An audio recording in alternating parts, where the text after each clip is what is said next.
To introduce Dr. Kimberly McCanuel. Her business name is Core Energy Chiropractic. She is, as you can guess, a chiropractor.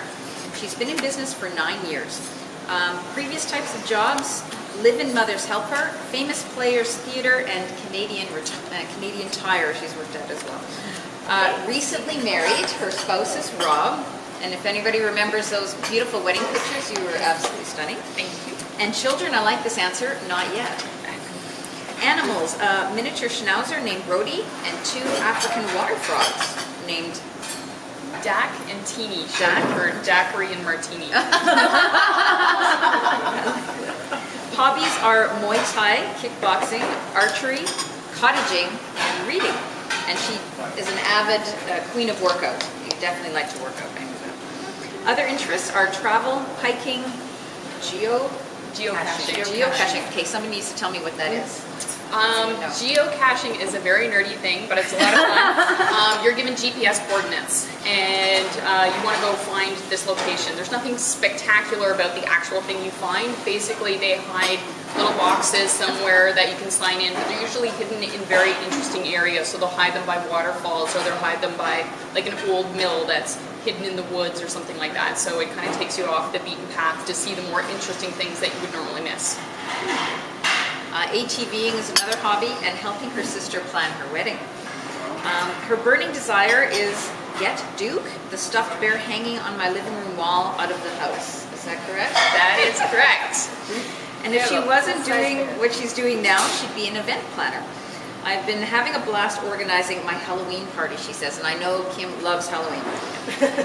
Something nobody knows about Kimberly: I draw, and my medium of choice is mechanical pencil.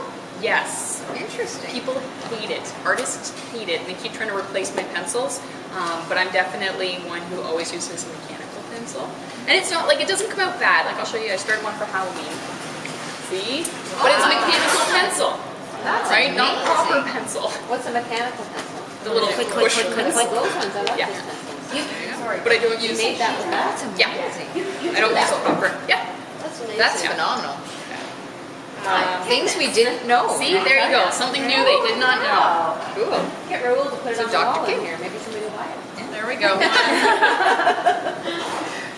Okay, so this morning I am talking to you guys about stress. Everybody get one of the questionnaires, which I conveniently left out the yes and no. So if you look at it, the left-hand side is yes and the right-hand side is no. So when you go through it, you can check them off, and then you can tally up all the yeses for your score. Why am I talking about stress? Well, I was on TV last night, live TV, and that's always one that freaks me out. So I was highly stressed this week, so I thought today's topic would be an awesome one. So what is stress? Stress actually comes in 3 different forms: physical, chemical, and emotional. Physical stressors, examples of that: slips and falls or accidents. It can also be a physical stress to sit at your desk for hours and hours. Sitting, it's the new smoking. Yeah. All right? Yeah. You got to get people up and moving. Chemical stressors include things like medications, caffeine, processed foods, genetically modified foods, and pollution. Emotional stress is such a well-known phenomenon that this is what people often think about when people say stress. They always associate it with the emotional stress. And that's actually the one I'm going to talk about most today. Stress is actually a very important aspect in life. Stress, to a certain extent, can be shown to improve our functioning. We perform better at certain tasks when we're under a certain level of stress. Deadlines can help to motivate people who are bored or unmotivated. The problems start to occur when we're under too much stress or when we have chronic stress. So let me just show you a little picture here. So everybody can see that. But it's a graph showing the amount of stress and the optimal area of pressure that we function better in this optimum area of pressure. When we get over that, it's when we get past that that our body starts breaking down, which we can no longer handle that stress. So the stress response is the body's way of protecting you. When it's working properly, it helps you stay focused, energetic, and alert.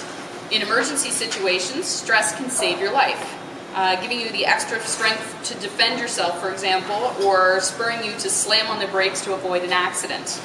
The stress response also helps you rise to meet challenges. Stress is what keeps you on your toes during a presentation at work, sharpens your concentration when you're attempting a game-winning free throw, or drives you to study for an exam when you'd rather be watching TV.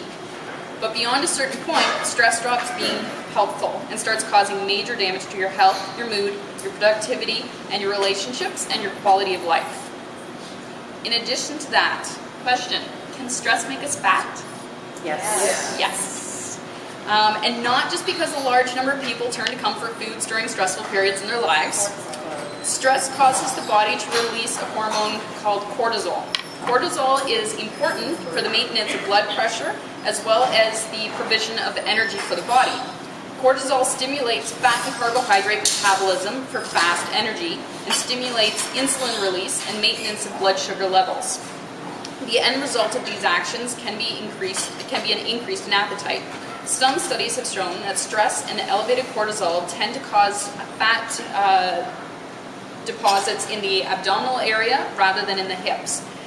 These fat deposits have been referred to as toxic fat, since abdominal fat is strongly correlated with the development of cardiovascular disease, including heart attacks and strokes. So once we get past that optimal point of stress, that's when we start releasing more cortisol than we should, and that's when we start storing sugars and stuff as fats. Many health problems are caused by or exacerbated by stress. These include pain of any kind, heart disease, digestive problems, sleep problems, headaches, depression, obesity, autoimmune disease, and skin conditions such as eczema. So what can you do to help with stress? Exercise. And I'm not talking about having to go to the gym and, hit up the treadmill. You can even just go for a walk. A nice little walk, keep up the pace a little, increase the heart rate a little, increase the respiration a little. That's going to help decrease your stress levels. Meditation and relaxation exercises. I sent everybody, if the visitors who didn't get it want the email I sent out, please let me know. But I sent everybody an email with attachment. It's a 1-minute meditation and a couple of different relaxation techniques. It's just, I don't know, the whole thing is like 6 to 8 pages, and I was trying to save the environment by sending it via email as opposed to printing it off for everybody. But if any of the visitors do want a copy of it, it's just basic beginner exercises for meditation and relaxation exercises. If that's something that works for you, I know personally, I cannot meditate. I cannot shut my brain off. It just doesn't work. So that's why I revert to the stress and the Muay Thai kickboxing. Also, making time to enjoy the things which you enjoy. I know all of us are extremely busy and we have tons of stuff on our plates, but really you need to take time for yourself to do stuff that you enjoy. We are no good to anybody if we are broken, and if you get to that point, it takes a much longer time to heal and get back to a healthy state than if you just took those, half-hour chunks every other day to do something for yourself. Now, just going on with that fat thing, just continue a little. I know that a lot of people think, ooh, alcoholic beverages, they're good for stress. Yeah, I will not say there's anything wrong with sitting down and having a glass of wine, but just a reminder to everybody, 2 alcoholic beverages will decrease your metabolism by 75%. So, just keep that in mind. If you are at work, and I remember I was talking about how sitting's the new smoking. If you're at work and if you actually stand, standing bumps your calorie expenditure. When carried out over the years, it's equivalent to energy found in 25 pounds of stored body fat. In addition to which, breathing exercises, which you can do at the office or at any point, increase your metabolism by bringing more oxygen to your system. And here's a fun one, laughing.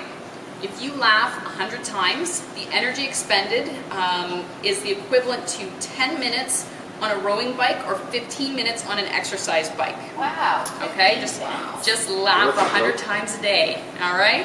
Laughter decreases your stress hormones and therefore helps metabolism. Laughter has also been shown to have a positive effect on blood sugar. Okay. So in your own time or whenever you want, as I said, if you want to fill out your little stress questionnaire, the yes on the left, the no on the right, count the number of yeses you get, and then if you flip it over, you'll see there's the different categories where you should be. Okay, it's just a general idea of where you are stress-wise in your life at this point, and whether or not you really need to be focusing on doing stuff to help calm things down. Okay, any questions? It's timely for me to mention that Sean said to me the other day, I'd love to learn how to meditate.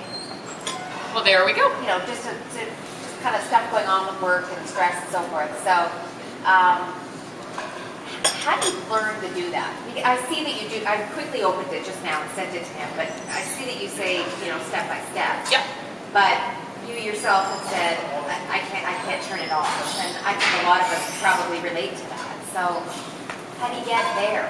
Do you go and train, or like? There are definitely people out there, and I've met some really interesting people who do train individuals in how to meditate. Some of the people that I've met say that you can actually meditate while working and doing stuff. I have no idea how to do that personally.